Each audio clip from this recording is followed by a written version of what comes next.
So the 1031 exchange, as exists now, is used for real estate, and it's used for like-kind real estate.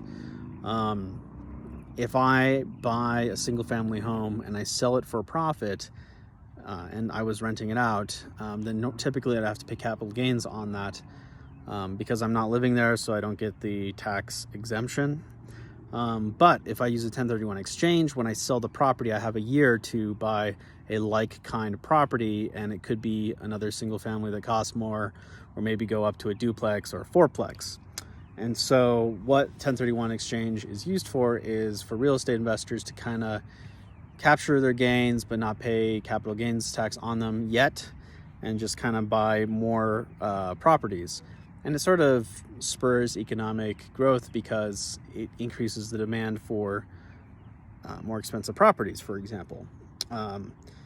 If the 1031 exchange is abolished completely, then you'll see more investors actually hold on to their real estate that is appreciated and just capture as much rent as they can, and potentially just upgrade on the spot rather than buying new places. So that could hurt new purchases a little bit by real estate investors. It doesn't really affect somebody, a normal person that just buys a house and lives there and sells it, because there's already an exemption, capital gain exemption, if you live in a house for 3 years. I believe you don't have to pay capital gains up to a certain point anyways.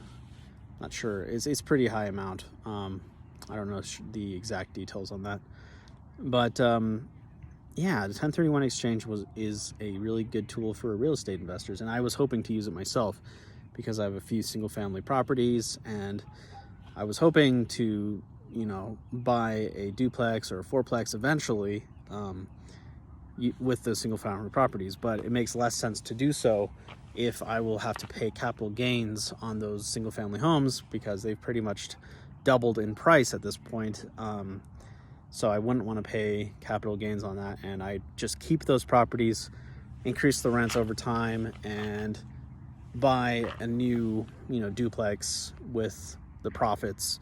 Yeah, that's what the 1031 exchange is, and we'll see what happens and if it actually gets approved. From what I'm reading right now, Biden wants to enact that on larger transactions. So 1031 exchanges for properties worth over 500,000 or 600,000, I think, which at the rate of property appreciation is not going to be, there's going to be very few properties that you can find and sell for less than that amount in a couple of years from now.